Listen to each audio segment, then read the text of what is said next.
Muy buenos días.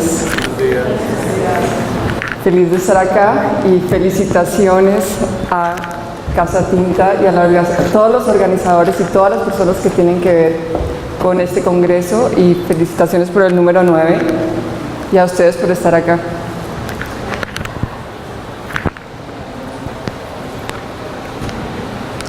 Asumo que todos los que están aquí, o la mayoría, son ilustradores, pero me da un poco de curiosidad saber quiénes de ustedes se autodefinen o se sienten también escritores. Bien, ahí veo una mano, además en duplicado, que me encanta. Okay. Y autores. Ok, más, está bien. Porque en el Congreso de Ilustración voy a iniciar hablando justamente de la palabra, que es paradójico, pero vamos a estar hablando de la fusión de la palabra dentro de la ilustración. José mencionó, ya entiendo, va a estar un poquito saltarín,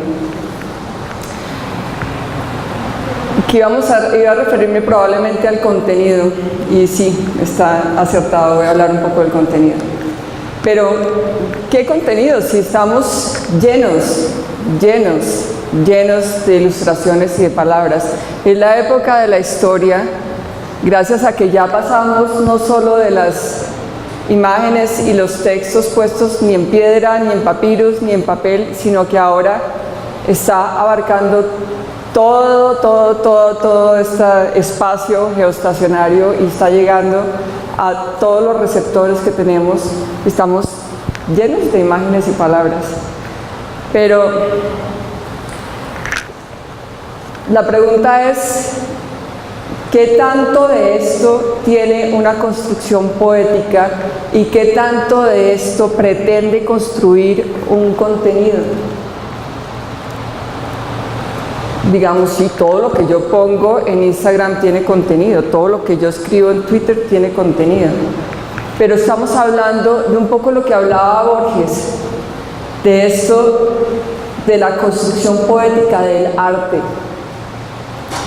El arte en el sentido de que estamos diciendo algo más allá de lo que vemos, porque no estamos dibujando solamente lo que estamos viendo, y la palabra no solo está repitiendo lo que está en la imagen. Al unir ambas cosas, como empezaron a hacer en Mesopotamia con estas cosas absolutamente preciosas que hacían en Mesopotamia, desafortunadamente desaparecidas o destruidas.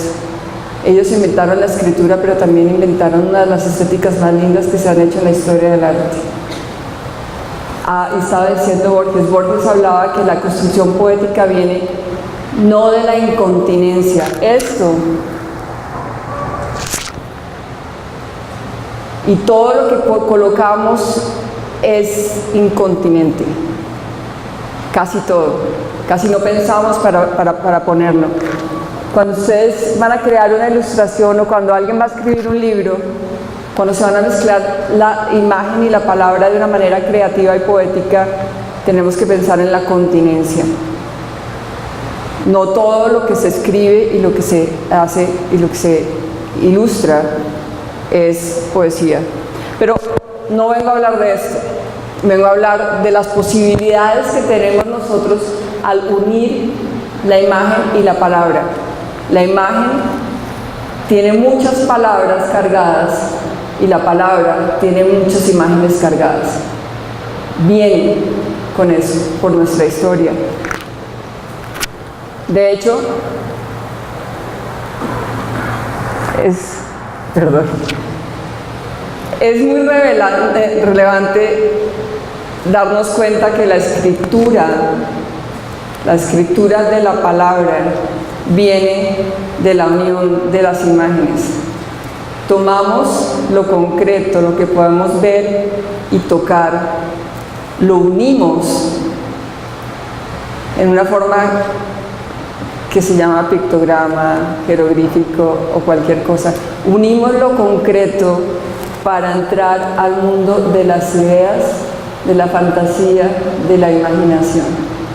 qué lindo que es esto, como mostrando cómo no nos basta la imagen, pero si la unimos podemos llegar al mundo de las ideas, de lo que no entendemos, pero no sin las imágenes, pero las imágenes no sin la palabra. Y así mezclamos lo conocido y lo desconocido, los animales con las formas animales y las formas humanas. Le cruzamos texto, que en principio siempre era un texto lírico, un texto poético. Los primeros textos que se escribían siempre eran líricos. Por esto de la continencia de la que hablaba Borges. Son construcciones. Ahora, generalmente, no sé ustedes si me contradecirán, ojalá las preguntas me contradigan todo lo que estoy diciendo. Creemos que el texto está anulado y en la época en que están tan populares los muros virtuales y de concreto, y en el otro lado del muro está la imagen, cada cual en su oficio, cada cual en lo suyo, y no se encuentran. Lo que quiero demostrarles con unos simples y básicos ejemplos es que la imagen define mucho de lo que se lee en el texto y el texto puede definir mucho de lo que se lee en la imagen. El texto implícito o el texto explícito, y no son entidades autónomas. Y lo más importante es que al unirlos podemos crear algo que llegue mucho más allá, mucho más profundo, como esa imagen que mostró José de lo submarino, la profundidad. Podemos llegar mucho más profundo al mundo de las ideas, al mundo de los desconocidos, al mundo de la fantasía, y poner a ustedes o a mí o a cualquiera que lea una ilustración o un texto o un cómic o unos dibujos animados o una publicidad o un libro álbum, al leerlo no le estamos dando respuestas sino generándoles preguntas. Nos crea desasosiego, nos crea duda, y en un mundo tan lleno de respuestas, de imágenes planas, de imágenes cuadradas, creo que necesitamos un poco de desorden, un poco de desasosiego, un poco de duda, un poco de preguntas, un poco de grises. Y la unión creativa y poética entre el texto y la imagen es la que nos va a permitir eso. Así que empiezo con una imagen para probar lo que les estoy diciendo y vamos a ver si lo logro probar. Empiezo con una imagen muy simple. Y les dejo a ustedes 10 segundos y me dirán, alzarán la mano después de 10 segundos, quienes pudieron no asociar ninguna palabra a la imagen que está puesta.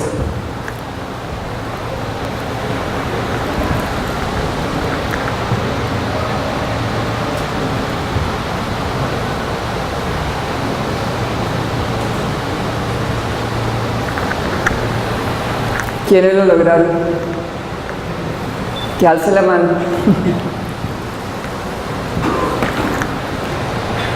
¿Por qué?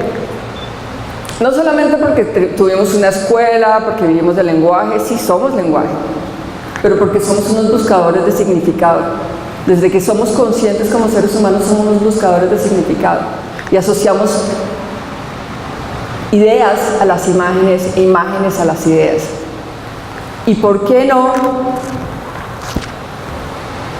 Con lo que hacemos, con la imagen y con el texto, hacemos que en lugar de que se asocie la palabra obvia, la palabra de la escuela, la palabra orbis pictusiana, didáctica, a una imagen, ¿por qué no movemos un poco la audiencia? ¿Por qué no movemos y sacudimos un poco al lector? Le ponemos a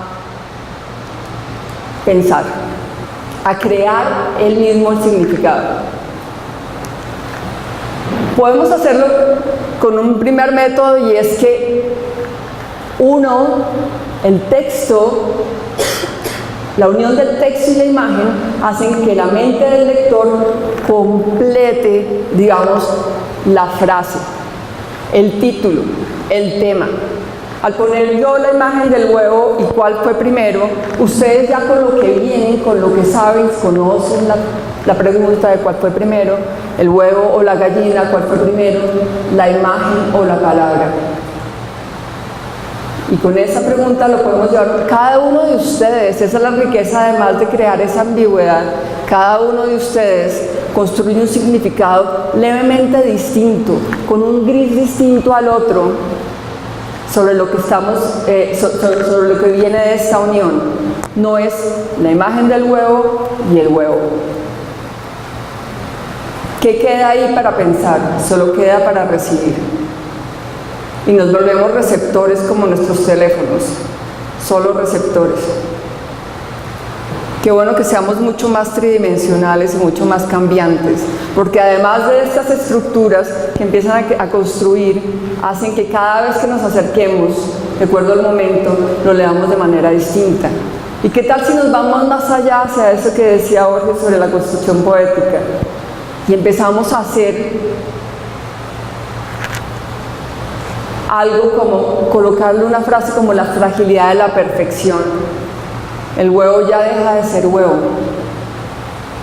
El huevo ya es una metáfora. Es una metáfora que cada uno de ustedes va a leer de manera distinta, de acuerdo con su experiencia, con su educación, con su mirada hacia el mundo, pero yo no les estoy dando una respuesta. Yo los estoy poniendo a pensar, a construir ustedes mismos el significado. Y cuando nosotros como lectores o como audiencia de una ilustración somos los que construimos el significado en lugar de que ustedes se los den, eso nos queda mucho más. Y nosotros mismos somos creativos. Y dudamos.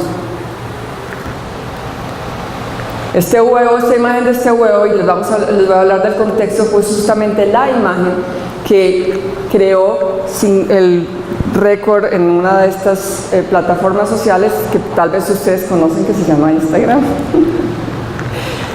Y tuvo el récord de 50 millones. Pero no fue por la imagen misma, miren qué interesante, es por el contexto. De la misma manera que la orinal de Duchamp al principio del siglo XX no fue un orinal, fue una rebeldía o una reacción o una contestación, no sabemos exactamente qué, porque Duchamp era de pocas palabras, pero una contestación a las galerías del arte y al que se estaba volviendo el arte a principios del siglo XX. Mercadeo, relaciones sociales, estatus. Entonces, el colocar esto fue justamente una reacción. El contexto fue lo que hizo que se volviera tan ridículamente popular algo como un huevo. La primera reacción es: qué ligereza la del ser humano, estamos acabados, el mundo está muy poco profundo. Pero fue una reacción ante otra imagen colocada por una voluptuosa mujer, como esta que se hizo hace casi 40.000 años. Hace 40.000 años ya estábamos pensando en eso, de combinar el mundo de lo misterioso y lo conocido, del lenguaje, probablemente en ese momento lírico, probablemente cantos, canciones, no sabemos, no había escritura todavía, solo la escritura apareció en Mesopotamia en la imagen que les mostré antes. Y si coloco este texto al lado de la Venus de Willendorf, inmediatamente la lectura que ustedes hacen debe ser algo cercado a pieza arqueológica, fetichismo, ritual, pasado, neolítico, cualquier cosa de estas. Pero si le cambiamos el texto y le ponemos esta palabra, ya tenemos el sesgo de lo que les mostré antes, pero si fuera solo al lado estamos en una sala de espera de una nutricionista y está esta imagen, pues ya vamos a leerlo de manera distinta. O mucho más, como ocurrió con esta imagen hace un año, que muestra no solamente la fuerza del contexto, sino también tal vez la ignorancia sobre la historia del arte. Alguna persona tuvo la idea de colocar esto en Facebook y Facebook lo censuró por ser una imagen pornográfica.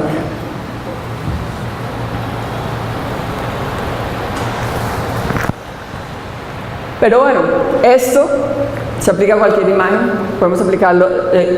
Es explotado inmensamente por la publicidad, pero ¿por qué nosotros también no lo explotamos en las imágenes que hacemos, en las ilustraciones, en cualquier medio en el que estemos mezclando texto e imagen? Y les voy a mostrar algunas imágenes, pero antes quiero citar al hermosísimo diseñador Milton Glaser, que justamente al referirse de su muy famosa y ultra maltratada ya imagen de Yo Amo Nueva York, él decía que lo que le gusta es ponerle acertijos al auditorio, no darles todo, porque justamente cuando la audiencia resuelve el acertijo queda muchísimo más adentro, porque ustedes están elaborando, lo que nosotros elaboramos y construimos queda mucho más dentro de nosotros y siempre caerá la duda, y además es tremendamente popular. Esta imagen se volvió ridículamente popular. Así que empezamos con un ejemplo de lo que sería una narración. Bien puede ser de libro o álbum, o puede ser de muchas otras cosas, puede ser de cómic o de cualquier cosa.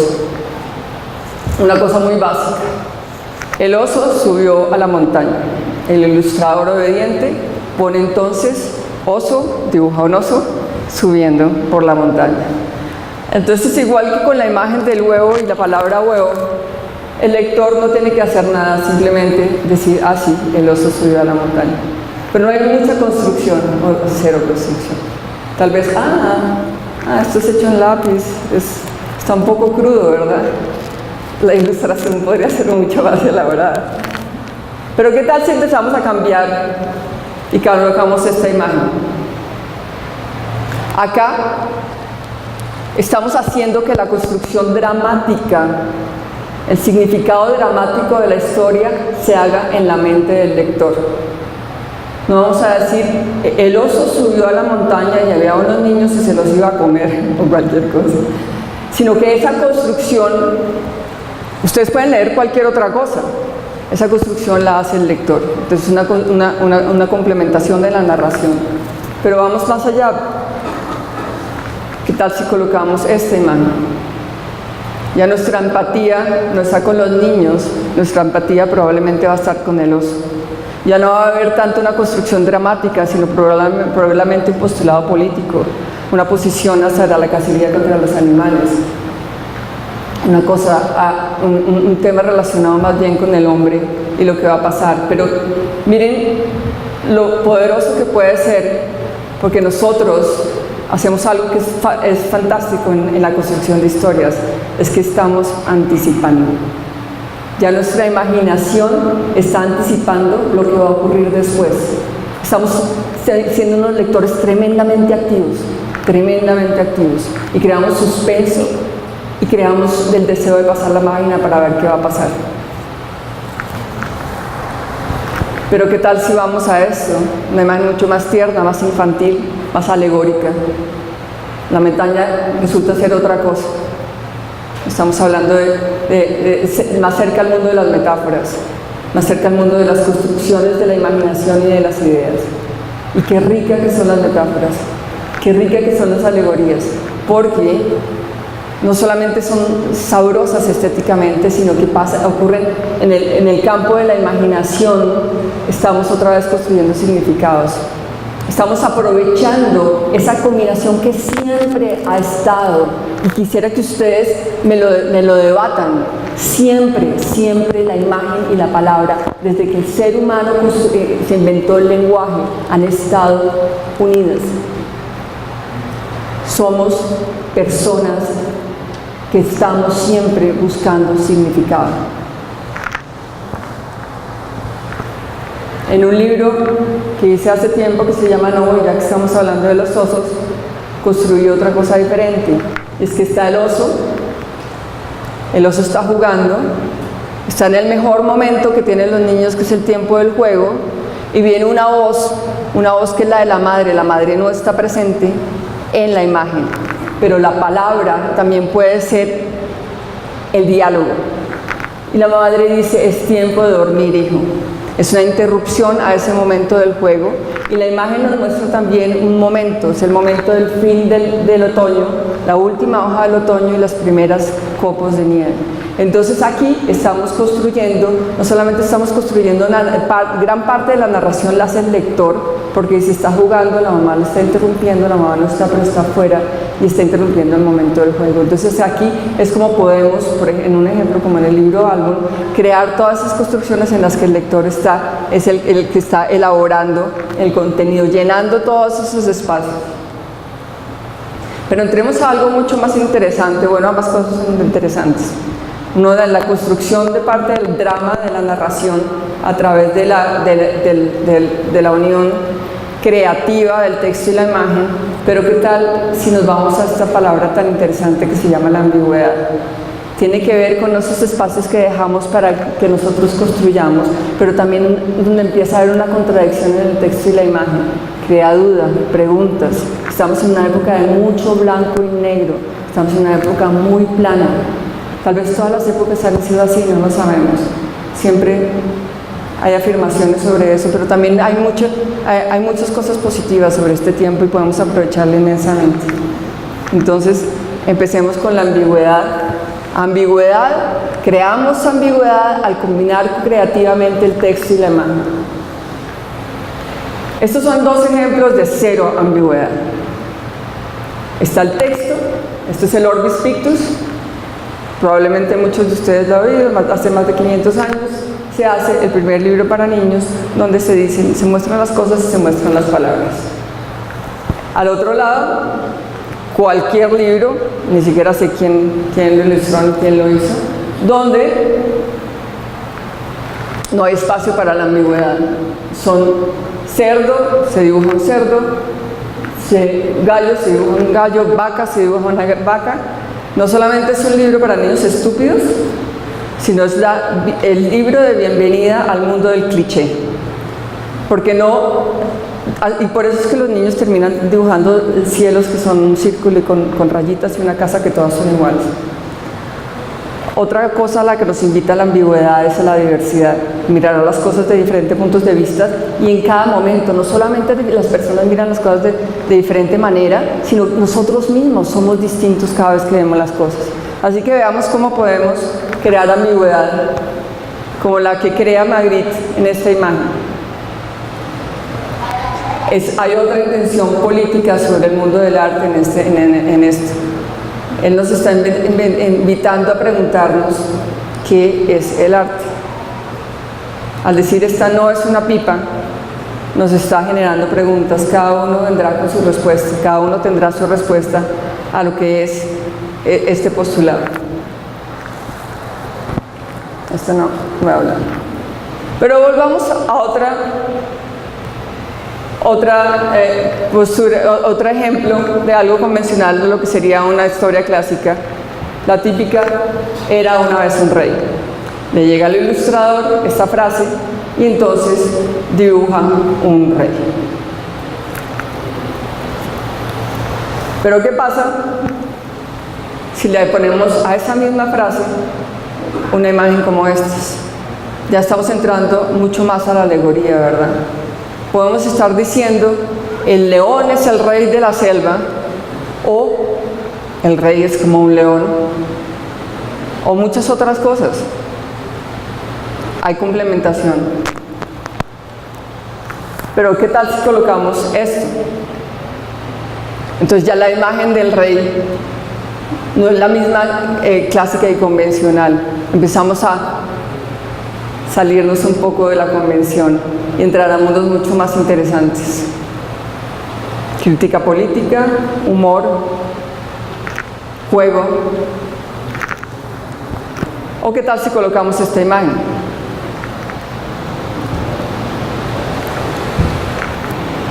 No hay un rey ni a la derecha ni a la izquierda. Por supuesto, estamos haciendo un planteamiento de algo. Hay algo irónico ahí. Hay una ironía porque es obvio que quien escribe ese texto no considera que este bebé insoportable es un rey. Entonces hay una relación irónica. Lo que dice el texto no es lo que se está mostrando en la imagen, y hay una intención. La ironía tiene una intención, ojo, muy distinto al cinismo. Es una intención creativa, constructiva, generadora de pensamientos. El cinismo es más destructivo. Generadora de pensamiento porque sí estamos creando a estos bebés como reyes, bueno, cualquier cosa. Pero empecemos a jugar un poco más, empecemos a jugar con el texto ahora. Dejemos este texto, esta imagen convencional, obediente, clásica del rey, pero ¿qué tal si le empezamos a cambiar el texto? La reina acababa de morir. En la misma imagen, pero ocurre incluso, no sé si a ustedes, pero a mí me pasa, a pesar de que yo misma fui la que hice el dibujo, empiezo a mirar algo de cara de tristeza en este rey que habíamos mostrado antes. Y además estamos iniciando un drama. Hay algo que pasó y algo que va a pasar, y creamos una relación diferente con el personaje. Pero ¿qué tal si colocamos: el pueblo se había rebelado y venían a asesinarlo? Ya es un drama completamente diferente, hay una entidad mucho más política en la historia, y además la misma expresión del personaje está cambiando. O algo mucho más sencillo como: si no se queda quieto no podré terminar su retrato. El efecto de la imagen cambia también. Pero empecemos a cambiarla. ¿Qué tal si combinamos estas dos cosas? La reina acababa de morir. Entonces ya aquí se produce algo más cercano al humor. ¿Y quién está creando la lectura de ese contenido? Son ustedes como lectores. Yo no tengo que decir nada más. Ustedes construyen cada cual lo que hagan de esto. O el pueblo se había rebelado y venían a asesinar. Entonces ya aquí empezamos a pensar, tal vez el rey estaba loco o cualquier otra cosa diferente, pero eso somos nosotros los que estamos pensando y completando la historia. Eso se usa mucho en literatura también. En literatura el no diga sino sugiera, para que el lector sea el que lee. Además lo hace mucho más clásico, mucho más permanente en el tiempo. O si no se queda quieta no podré terminar su retrato.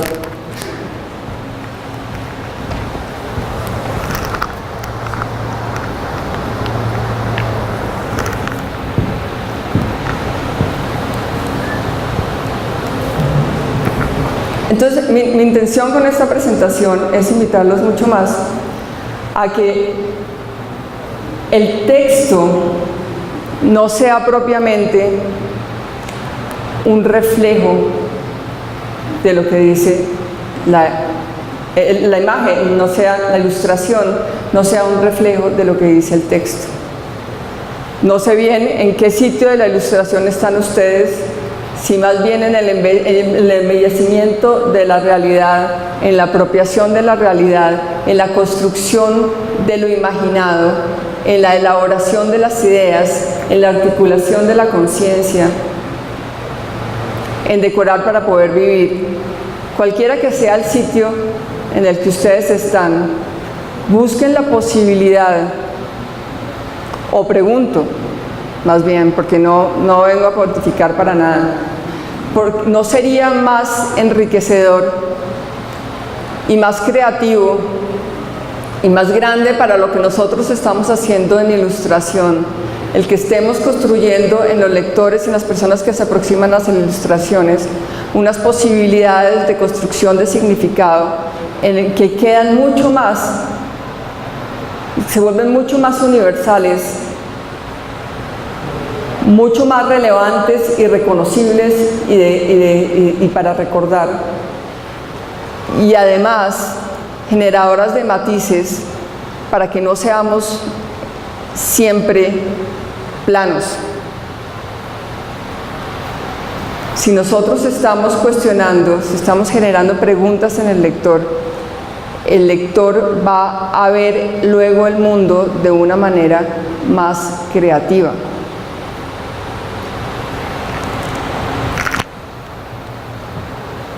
Esos espacios que quedan con la ambigüedad los espacios en blanco que quedan con la ambigüedad.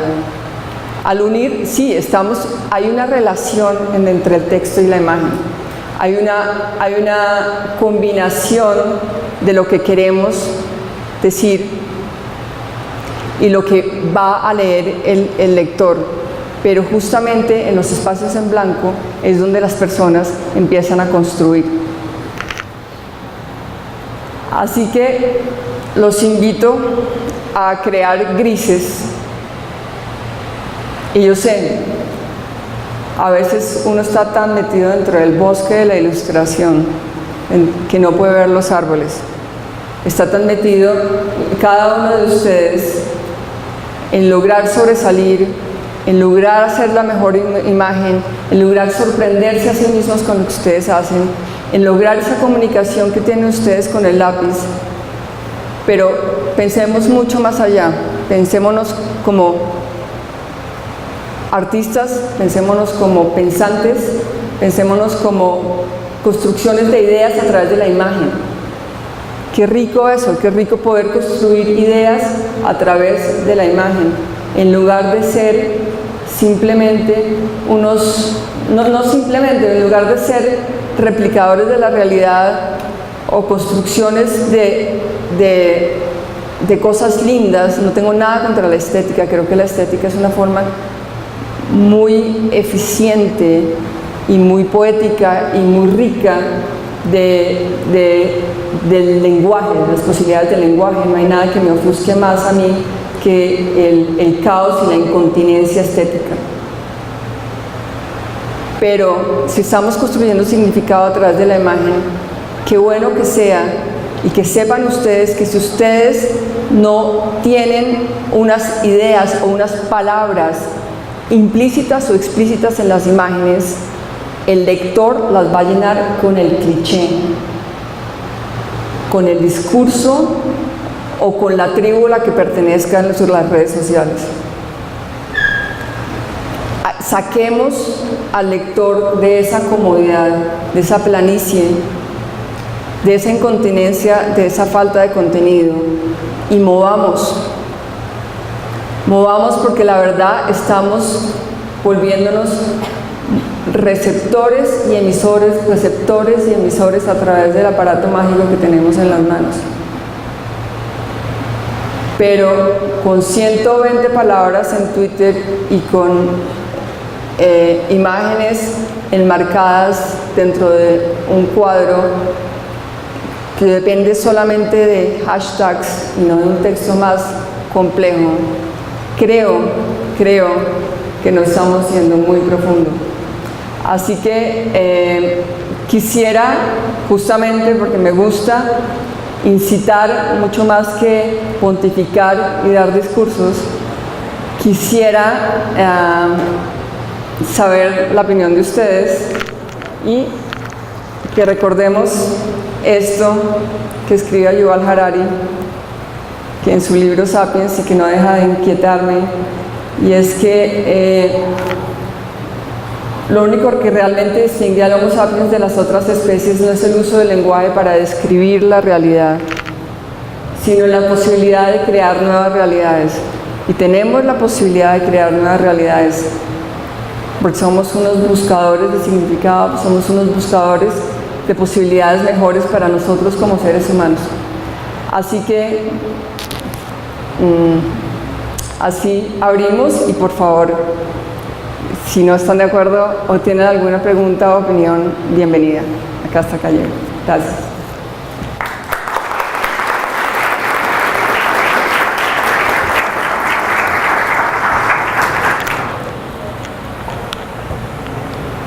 Preguntas.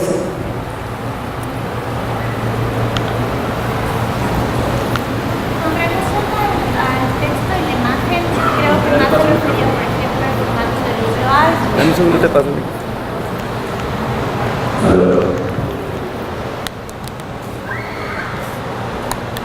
Buenos días.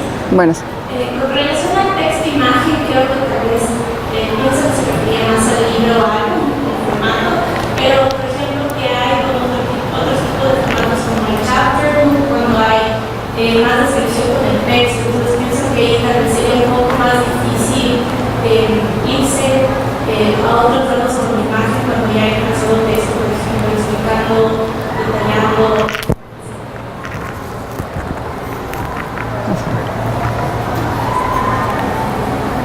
Claro, que es diferente y no solamente intencionalmente procuré no referirme solamente al libro álbum, consciente de que en el público hay muchas personas que hacen ilustración diferente al libro álbum.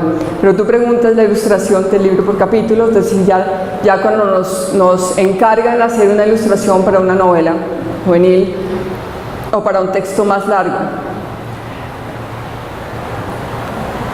Y aquí tiene mucho que ver lo que hacen los editores, porque a los editores no les gusta mucho pasear por ese campo oscuro de la ambigüedad. Y tengámoslo claro, muchas veces los editores son los que están perfilando lo que se está publicando y lo que está saliendo, no ustedes. Y eso es parte de esa pelea que tenemos que dar.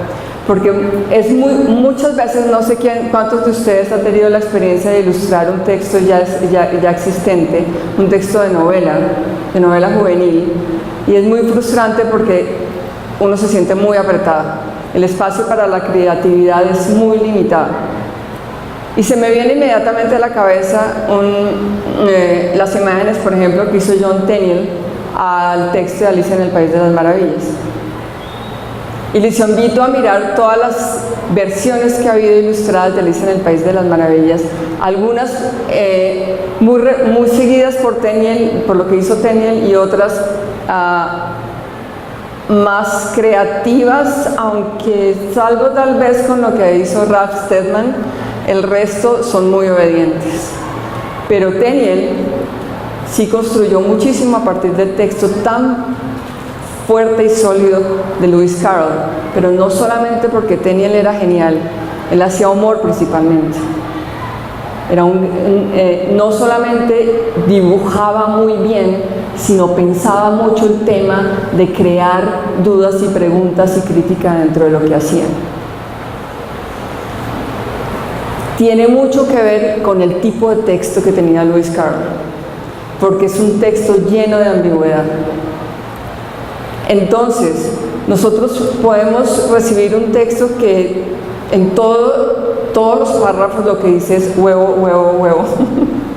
Y entonces no nos queda mucho diferente a dibujar un huevo. Pero si empezamos a pensar en una construcción creativa, si el texto lo sugiere, podemos hacer una cosa mucho más sugestiva. Es difícil. Podemos tener un planteamiento político, por ejemplo, recibimos una ilustración de los clásicos, como recibí algunas llaves del Ministerio de Cultura, y cambiamos la raza de los personajes. Es una posición política sencilla, pero bueno, pues algo se está haciendo. Podemos mover y hacer una ilustración que sea muy irreverente también. Ralph Steadman lo hace muchísimo, es un buen ejemplo para mirar. No nos podemos salir completamente de la historia, pero sí podemos crear algo de ambigüedad al no ser tan obedientes y decir un poco más.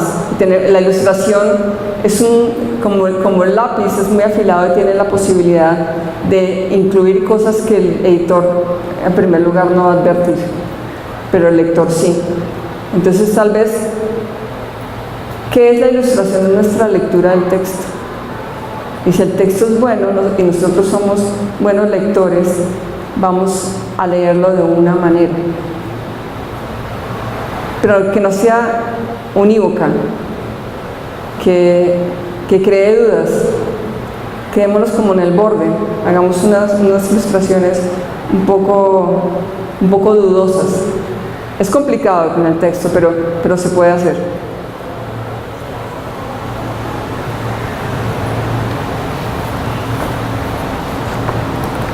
¿Alguna pregunta que quieran hacer? ¿Todo muy claro? Pero te podrías leer, por favor.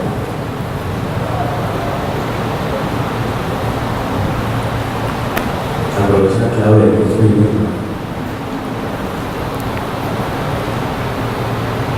Sí, hola. Me gustaría también saber cómo en el caso, pues, en que el texto es más bien abstracto, digamos, un ensayo o un poema.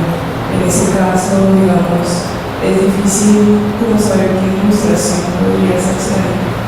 O sea, digamos, si ponemos una ilustración ambigua, podría haber como perder el entorno.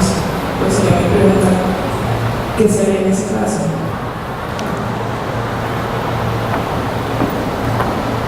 Colocas, es buena la pregunta, y colocas dos casos de textos muy distintos, ¿no? Porque si es un ensayo, en eso puedo traer miles de ejemplos donde la imagen se va mucho más al campo de metafórico.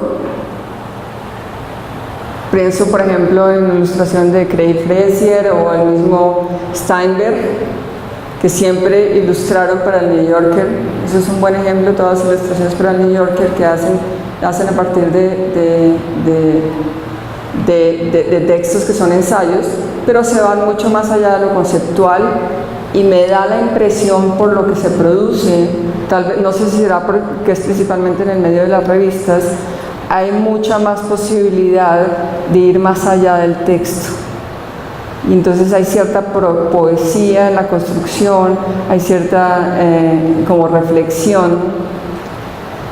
En la poesía es algo muy distinto. En la poesía es muy, muy, muy difícil de ilustrar bien. Porque la poesía es como constructora de por sí de imagen. La poesía bien hecha viene cargada de imagen. Y entonces, ¿qué vamos a hacer nosotros con una imagen en un texto que está tan cargado de imagen? Incluso genios absurdos como el mismo Isidro Ferrer cuando hizo lo de Neruda, yo siento, respetándolo inmensamente, allí se queda corto porque es muy, muy complicado ilustrar la poesía. Es como cuando llevan al cine novelas de García Márquez. La novela es tan completa, tan redonda, tan entera. Ahora hay una obra de teatro sobre uno de esos cuentos, justamente, que es muy difícil ir más allá. ¿Qué podemos hacerlo? Tal vez mi aproximación sería reinterpretarlo. Podemos estar completamente paralelo, pero no tiene mucho sentido ser completamente paralelo. Creo que replicar la imagen que está creando el poema mismo sería un poco tonto, un poco pasivo. Lo podemos hacer, pero es un poco pasivo. Pero si llevamos la lectura de ese poema a lo que nos dice a nosotros en ese momento, tal vez podríamos crear, no ambigüedad, pero sí un complemento interesante y rico. Los desafío a decirme una colección de poemas que estén ilustrados de manera enriquecida. Alguna vez Antonio Ventura hizo una colección de poesía y una publicación de poesía, y la imagen que iba al lado me parece que estuvo bien lograda, parecían casi como grabados, no recuerdo bien si eran grabados, pero eran casi todo naturaleza muerta, objetos quietos, bien logrados, casi como mostrando lo silencioso de todo lo que rodea a la poesía, porque está calladita, pendiente de escuchar. Tal vez ese libro no recuerdo muy bien cómo se llama, pero es del jinete azul que tuvo por un tiempo Antonio Ventura. Pero es bien complicado. Sobre el ensayo sí, pues podemos mirar Craig Frazier, Brad Holland, Steinberg, cualquiera de estos, y podemos ver la absurda riqueza que se hace a partir con la ilustración de ensayos, porque se van a lo conceptual. Son muy existencialistas, de hecho, muy de la situación del ser humano frente a lo que nos rodea. Es un poco como la presencia, ¿dónde está el humanismo frente al racionalismo? Casi que todas las imágenes que hay en los ensayos son eso, humanismo versus racionalismo, y eso es todo lo que ellos hacen. Hombre, naturaleza, mente, razón, orden, sentimiento. ¿Alguna más? ¿Alguna otra? ¿Puedes venir, por favor?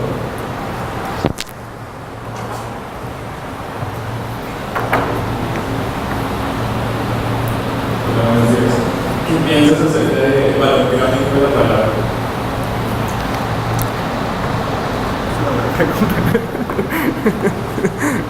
El valor gráfico de la palabra. El valor gráfico estético o el valor o la capacidad de evocar imágenes que tiene la palabra. Todo.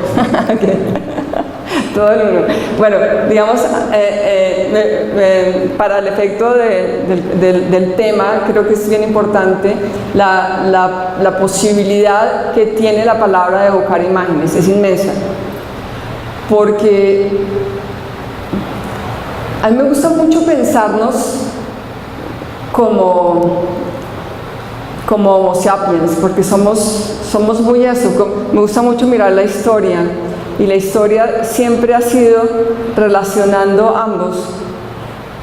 Y creo que las palabras casi siempre están evocando imágenes, porque somos imágenes, tenemos ojos, pero la construcción de las imágenes, y esto parece muy obvio, pero es bien importante, no ocurre en los ojos. Nosotros no vemos con los ojos, vemos con la mente.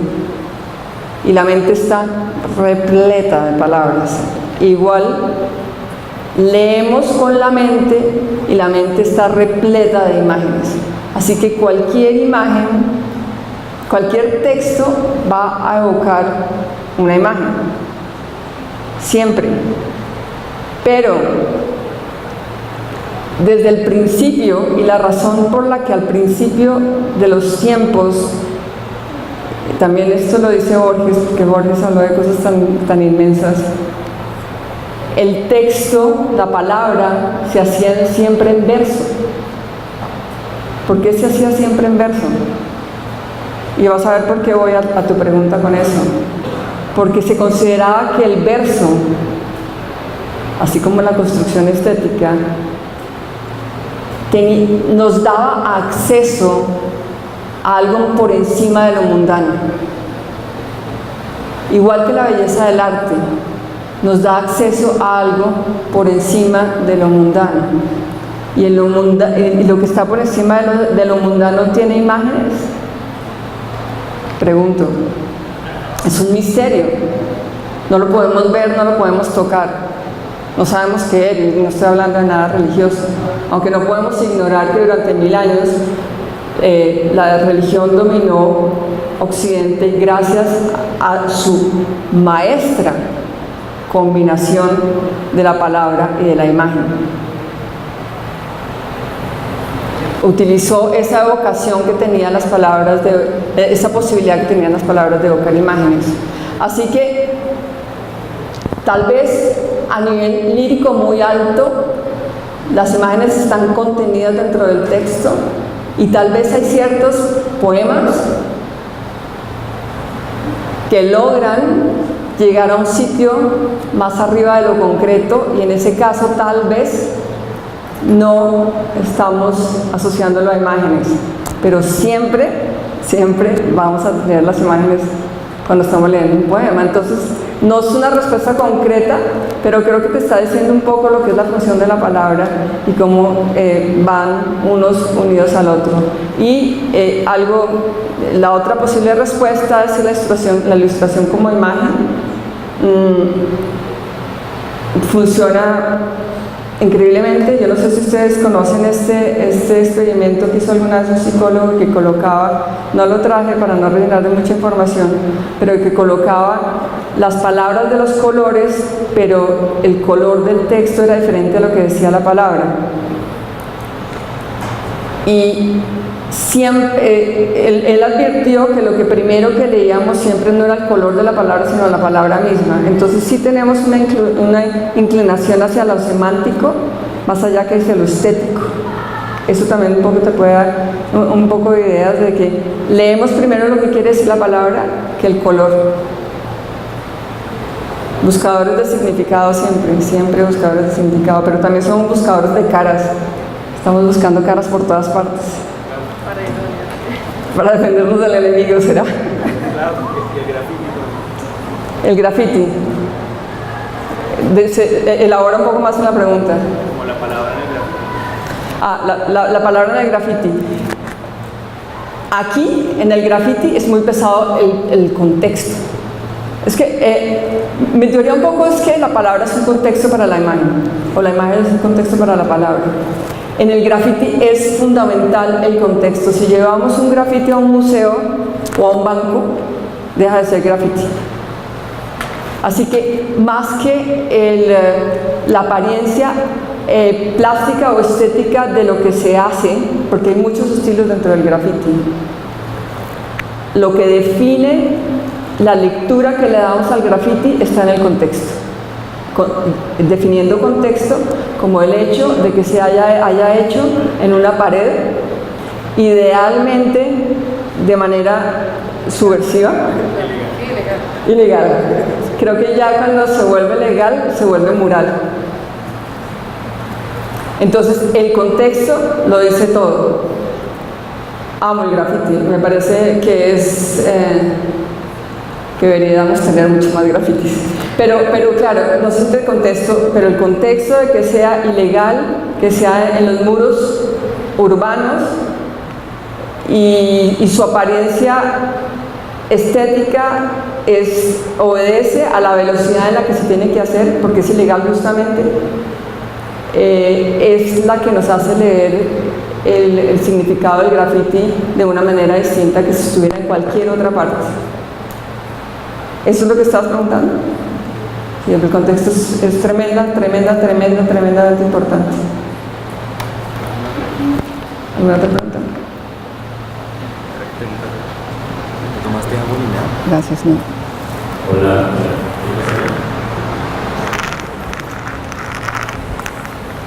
Bueno, cuando se ilustra para niños, teniendo en cuenta que ellos son como muy visuales y que se ven más que todo las imágenes, ¿cuál sería el límite de la ambigüedad de las imágenes?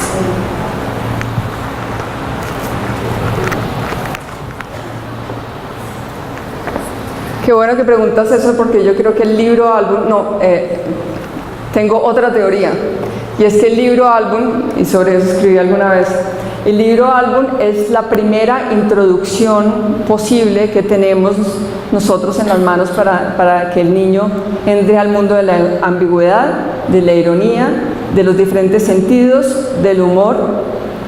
Si no tenemos esto, si no le damos esto en la casa, porque hay papás que son muy serios y seres humanos que son muy serios, por lo menos se lo podemos dar en el libro álbum. Yo tengo un libro que se llama, desde hace mucho tiempo, que se llama Mientras enfría el pastel, en el que son una gallina con sus pollitos van a hacer una fiesta de cumpleaños. A la derecha, la gallina y los pollitos están preparando la fiesta de cumpleaños. A la 1 ponen los globos, a las 2 llaman a los amigos, todo lo que está en preparación. En la página izquierda hay un pollito que no está ayudando, el pollito rebelde. Y al principio del libro ponen a enfriar el pastel, porque para decorar, quien haga pasteles sabe que para decorar un pastel hay que dejarlo enfriar. En la página izquierda está el pastel todo el tiempo, y este pollito se va comiendo cada una de las tajadas del pastel, pero el texto no está mostrando esto, y los cortes de la tajada del pastel van marcando las horas del reloj. Entonces a la 1 es la primera tajada, pero el texto únicamente dice a la 1 inflar los globos. El lector, el niño, y eso tiene el libro álbum tiene un contexto bien interesante, y es que el adulto lee el texto mientras el niño mira la imagen. Si decimos manzana, pues ahí no hay diversión. Pero si yo estoy diciendo a la 1 inflar los globos, pero el niño está leyendo que hay un pollito rebelde que no está ayudando a preparar la fiesta, pero se está comiendo el pastel que tienen preparado para la fiesta, ahí hay una iniciación del niño en la ironía. Y este es un libro para niños de 4 o 5 años. De 4 o 5 años se supone que es cuando, de las investigaciones que he hecho, es cuando ya, bueno, dice que a los 8 años, pero yo he visto que un niño cultivado puede a los 4 o 5 años empezar a entender lo que es la ironía, empezar a entender qué es la ironía, que el verdadero significado o las cosas que están ocurriendo son distintas o contrarias a lo que dice el texto. En este caso el texto es un narrador un poco como Mr. Magoo, que no se da cuenta de nada, ¿no? Es un narrador como que está muy formal y le va pasando el mundo y no se da dando mucha cuenta, ¿no?